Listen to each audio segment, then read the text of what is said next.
Now, from Captain Cook's journal to the original manuscript of Waltzing Matilda to Patrick White's signature glasses, the National Library of Australia holds some incredible treasures. From tomorrow, they're sharing the loot with the public in a new permanent gallery designed to showcase the very best in the collection. More than 100 fascinating objects lead visitors through key moments in the nation's history. And you might be surprised by some of the things they've chosen. Kate Evans was given a sneak preview of the Treasures Gallery.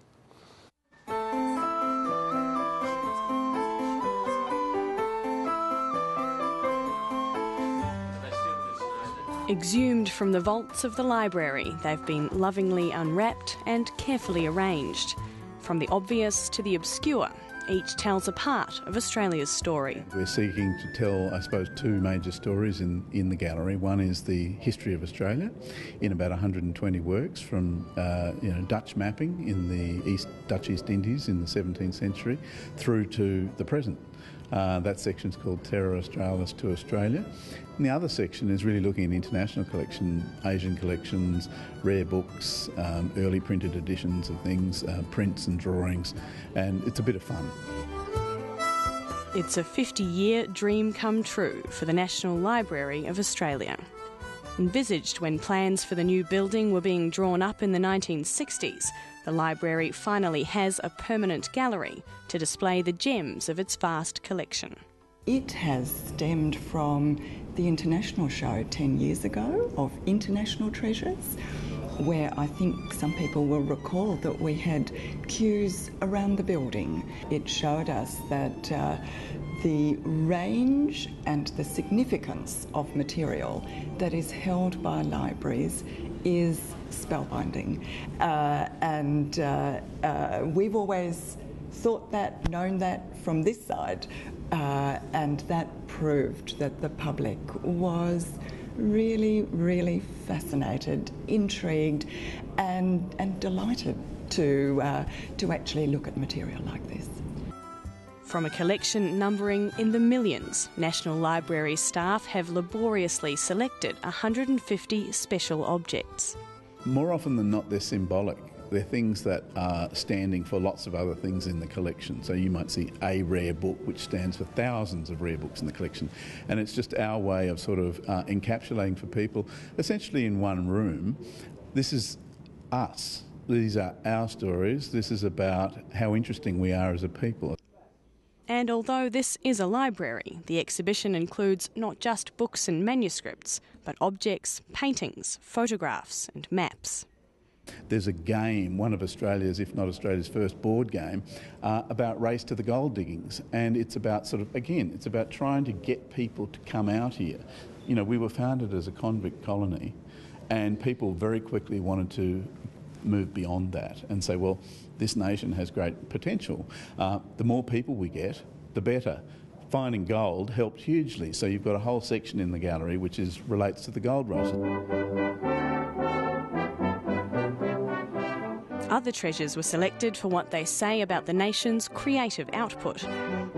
Whether that's the first draft of Waltzing Matilda, Utsen's, original model for the Opera House, David Malouf's original manuscript for Jono, or Tim Winton's manuscript for Cloud Street, being able to see the author's hand, or the author's, whether that's in pen or whether it's a watercolour or whether it's a hand-drawn map, is a pretty powerful expression of ourselves and about how people have experienced this country over a very long period of time. The handwriting of aviators Charles Kingsford Smith and Charles Ulm constitutes another treasure in these artefacts from their first successful flight across the Pacific in 1928. The plane was so noisy, handwritten notes spiked on sticks were the only way the navigators could communicate with the pilots in the cockpit. Every now and again you'd feel something smack you in the back of the neck, and you would know that Harry Lyon had poked a message through to you, telling you how your course was shaping. This silver-plated map of the high country, given to the Governor-General at the inauguration of the Snowy Mountains scheme, was chosen both for its strangeness and for what it represents. That is in the Treasures Gallery because it's an interesting artefact. It's a very unusual form of map. It's actually powered up. It's lit from within. You can see the kind of lakes and the various locations that made the Snowy Mountain scheme work. But it's also symbolic of great infrastructural developments in Australian history. In an epic scheme that will take 20 years to finish, the eastward flowing rivers, the Snowy and the Yucumbene, are being turned back to the west. One of the most precious treasures is William Bligh's 1789 notebook, including his account of the mutiny on the Bounty, complete with insulting descriptions of the mutineers. I think people also come in and are quite surprised to find these things actually exist. I mean, the fact that William Bligh gets thrown off the Bounty, for example, commandeers a little notebook about this big, puts it in his pocket and then fills it in religiously as they make that 6,000 kilometre journey is pretty extraordinary. To think that that thing sort of survived, think that they survived and then this object survived recording it all is pretty extraordinary. And there are lots of items and artefacts like that in the Treasures Gallery. There are things that have not been seen before, which I think is really interesting. I mean, just on the wall behind me here, there's a photograph by Anne Zahalka, well-known Australian photographer based in Sydney, and it was acquired only last year. It's a contemporary photograph, and it's a great, iconic image of modern Australia. The collection is anchored by two key sets of artefacts: Captain Cook's journal and the royal instructions he received that set the stage for the doctrine of terra nullius, and the case manuscripts pertaining to the man that helped overturn that doctrine, Eddie Mabo.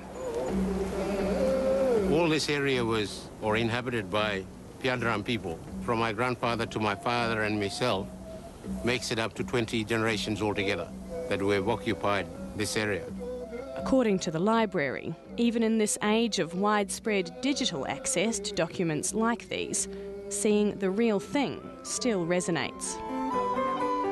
You can't supplant the real experience of seeing Cook's journal. And just to see the texture of the handwriting, the texture of the paper, the colour of it, the fact that it's in a tableau that sits with this large painting, which is the death of Cook, plus these other secret instructions that he was issued with, plus Lord Morton's hints that tell him not to take the land away from Indigenous people, not to treat them with, to treat them with kindness and not enmity. And yet he's got the secret instructions, which are saying basically whatever you find, claim it for George III. And so you've got this tension, and that's history. People still find looking at the item, being a foot away from it, as something that nurtures their questioning. They think about, how did this item survive? Isn't it magical that it has? Isn't it magical that it is in a public collection? Isn't it wonderful to stand here and look at it and think about what it means for what I am as a human being, or for what we know about Australia and about the human race? The gallery is now a permanent fixture of the National Library. But every 4 months, pages will be turned and new treasures will be introduced, giving an evolving insight into the richness of the library's collection. It is, we think, a really compelling selection, and it tells a wonderful story. But there are many, many more stories that we can tell through Treasures Gallery over the years to come. And the gallery is open from tomorrow, so if you're in the vicinity of the lake, go and take a peek.